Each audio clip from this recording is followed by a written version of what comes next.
While Yoimiya is not the shining star in this patch, her flashy firework gameplay is enough to make her a considerable pickup. Hello everyone, my name is Anchovies, and in today's video we're going to break down everything about Yoimiya to help you determine whether or not you are interested in pulling for her. While this video primarily covers Yoimiya at C0, there is a constellation section that goes over her constellations, excluding her C3 and her C5. Without further ado, let's get into the video. Beginning with her talents, Yoimiya's normal attack is a 5-hit combo string with the first and fourth hits doing 2 attacks. For her charge shots, she has a level 1 and a level 2 charge. Level 1 fires an arrow dealing power damage, while level 2 creates up to 3 kindling arrows that will fire alongside the charge shot to deal pyro damage. However, her gameplay does not revolve around her charge shots, making it rather negligible aside from exploration purposes. Her normal attacks become vital to her gameplay when taking her elemental skill into account. Upon casting her elemental skill, Yoimiya's damage from her normal attacks is increased and gains a pyro damage conversion in the form of blazing arrows. Her conversion state lasts 10 seconds and will end earlier if Yoimiya leaves the field.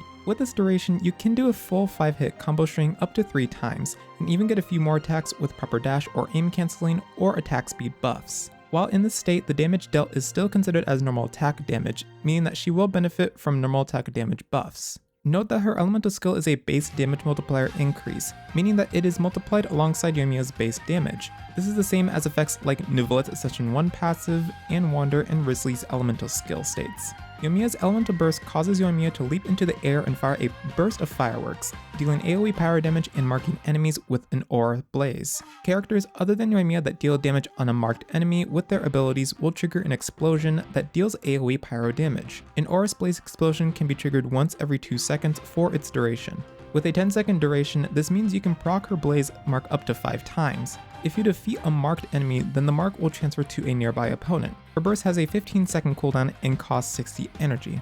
Her Ascension 1 passive grants Yoimiya a dynamic pyro damage bonus increase for each enhanced normal attack that hits an opponent. The effect lasts for 3 seconds and caps at 10 stacks or 20% power damage bonus. Her Ascension 4 passive grants party members, excluding Yoimiya, an attack increase after Yoimiya uses her elemental burst. Additionally, for each stack of Yoimiya's Ascension 1 passive gained at the time of casting her elemental burst, this attack bonus is increased by an additional 1%.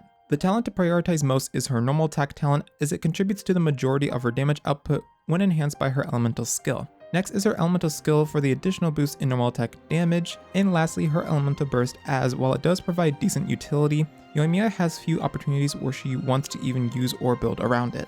When it comes to constellations for Yoimiya, most of them are genuinely not worth getting due to not providing significant increases to her damage potential. For example, her Constellation 1 is nice as it extends her burst duration, but it is reliant on multi-wave content to get the additional attack increase for Yoimiya. Even then, Yoimiya already gets enough external attack buffs from things like Bennett Burst, Noblesse Oblige, Tenacity, any weapon passives with attack increases, etc, etc. And this just makes it a relatively lackluster C1 in comparison to most 5-star DPS units' Constellation 1s. Her C4 decreases her elemental skills cooldown when her elemental burst triggers an explosion, but most teams can't really benefit as she'll likely demand more field time than necessary. This makes it a constellation you would only really get if you're already aiming for C6 to do solo content in.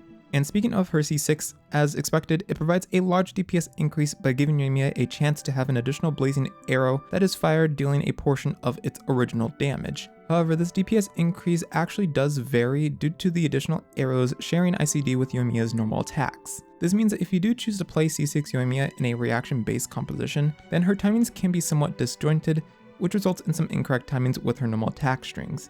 Thankfully, it isn't too bad since at the very least it will still provide a significant increase to her damage output. There are some more advanced notes regarding her C6, which you can check out through the Constellation section of Gachingmeng's Yoimiya guide, which is provided in the description below.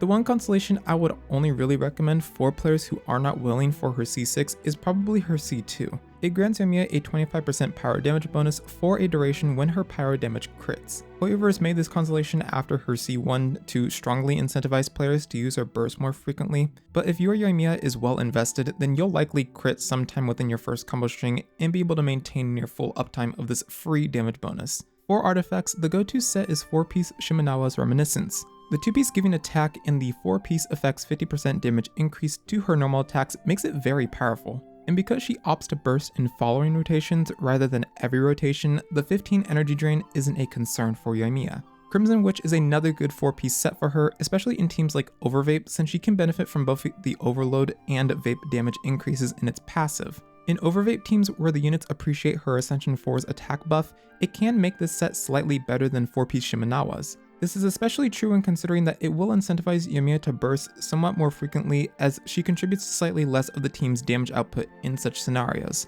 If you use Yoimiya in a team with Farina, then 4-piece Marchesi Hunter is viable as the 2-piece buffs her normal attack damage, and the 4-piece provides enough crit rate to where attack percent and crit damage stat weapons gain even more value. It's also a resin efficient domain, meaning if you don't have a solid 4-piece, then you can just use it as fodder to the strongbox to get a Shimenawa's or Crimson piece with equal or better stat value.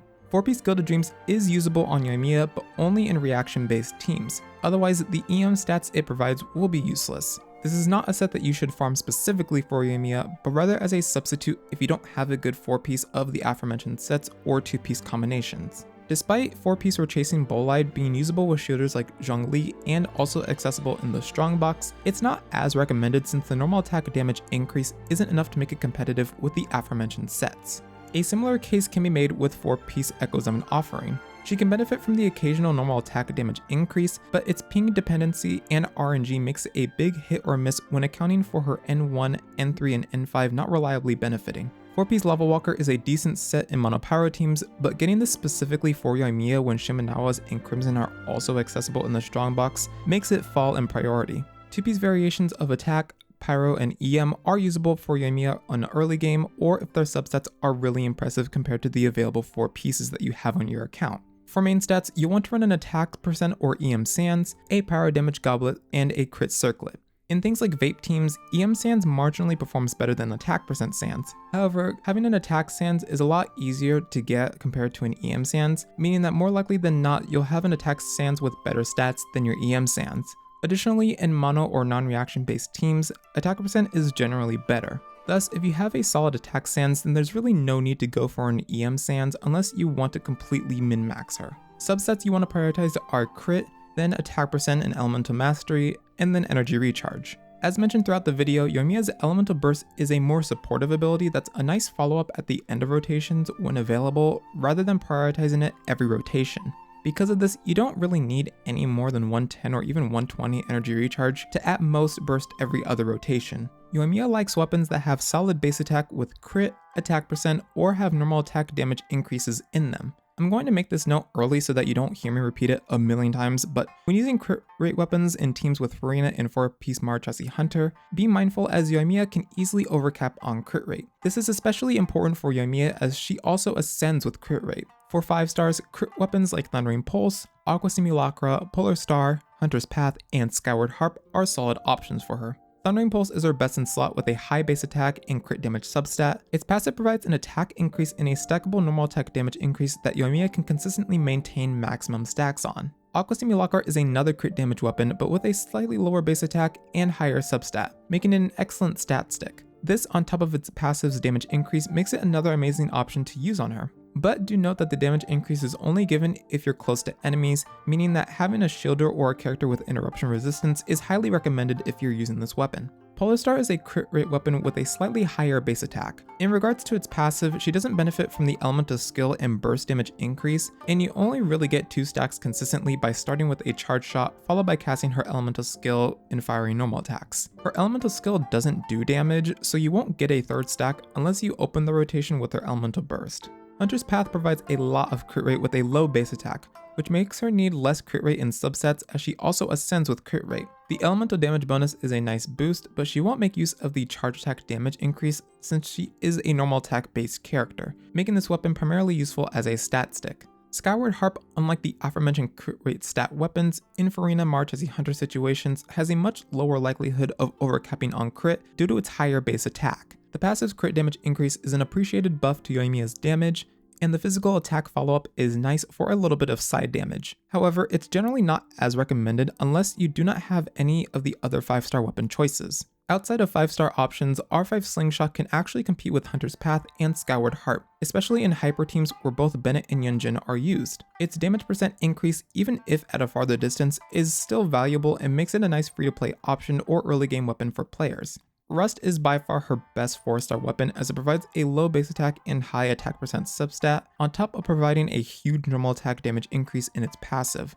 At R5, it can outperform her 5-star weapon options excluding Thundering Pulse and Aqua Simulacra. Other weapons like Song of Stillness, Viridescent Hunter, and Hamayumi are usable, but not as recommended due to various reasons. Hamayumi does provide a normal attack damage increase, but notably works best when energy reaches full. This directly conflicts with how 4-piece Shimenawa's works. Even when not using Shim, it just doesn't really compete compared to the other weapon options.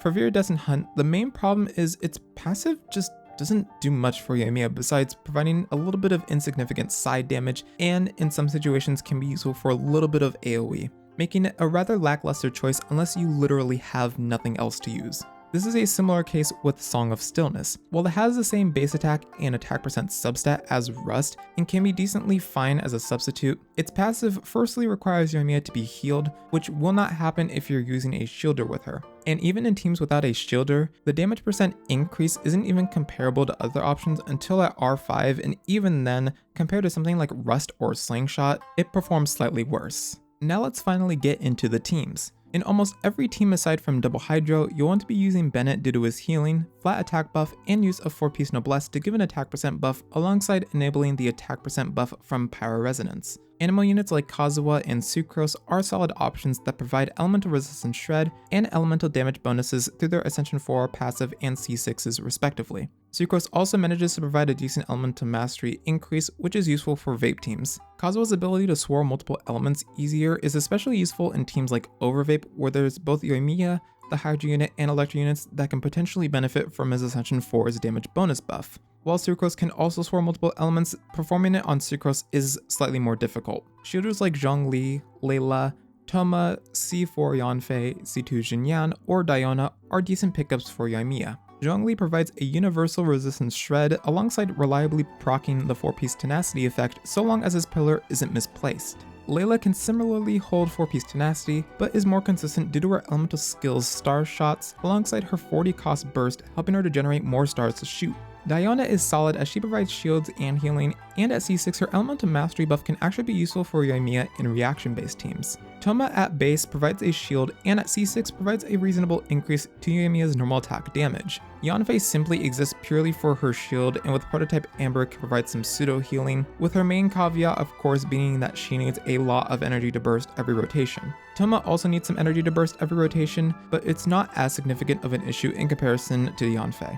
Xinyan C2 allows her to have her level 3 shield casted upon using her elemental burst, which also makes her burst reliant, although less of an issue in comparison to Toma and Yanfei, since Xinyan's burst only costs 60 energy compared to theirs being 80 energy. Although her shield has a slightly lower duration of 12 seconds versus 15 seconds, she has a minor advantage over them of being able to use sets like 4-piece tenacity thanks to her Constellation 2. Xincho and Yelan are the go-to choices for off-field Hydro application in vape teams. Xincho provides more defensive utility through interruption resistance, passive healing, and slightly stronger application at C6, while Yelan has higher damage potential alongside giving a damage percent buff that Yoimiya can take advantage of. Yelan is generally better used if there's already a source of defensive utility such as a shielder. Official, Yamiko, and Beto are great off-field DPS options in Overload or Overvape team compositions. Whichever you choose depends on the investment level, with Beto being slightly higher in priority if you have no other defensive utility in the team. Both Beto and Yaimiko are also reliable in AoE with their burst and elemental skill respectively. If in single target, then Fischl will often be the better choice due to having better compatibility, especially at C6 where Oz has slightly longer field time.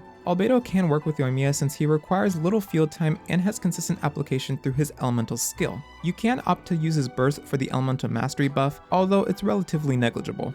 Yunjin is amazing for Yoimiya in hyper teams as even at C0 she buffs characters' normal attack damage. At C2 she grants a further damage increase, and at C6 provides an attack speed increase that Yoimiya can heavily capitalize off of. Dehya is usable for the sake of interruption resistance and some damage mitigation that allows Yoimiya to comfortably perform her combos. Although it is a nice benefit, she doesn't really provide anything else and thus isn't a good pickup to replace a slot like a healer or a shielder. In things like mono pyro teams, then it's safe to run a unit like Jiangling for the extra damage. I'm mentioning Chevreuse last here since by the time this video is released, it'll be within the first week or so of her debut. Thus, I'm only going to give a baseline description of the benefits to using her with Yoimiya. Chevreuse is mainly usable in overload teams with Yoimiya, Bennett, and an Electro unit in the last slot. Her Ascension 1 passive's Pyro and Electro Resistance Shred alongside her Ascension 4's attack increase is very beneficial to Yoimiya in this team archetype. Additionally, she provides healing through her elemental skill, which is another plus. At C6, Yoimiya can even gain an additional 20% power damage bonus from Chevrus. Thus, if you do use Yoimiya in an overload team, including the example that I demonstrated or even some other variants without Bennett, etc., Chevrus can actually be a decent pickup. With these units in mind, teams you can create with Yoimiya include Mono Pyro, Vape, Overload, or Overvape. I'll show an example rotation for a Yoimiya team, and we'll be going with a VV Vape team that features Yoimiya, Bennett, Zincho, and Kazuha. This rotation is assuming that the enemy does not have any innate elemental aura on them, so please keep this in mind.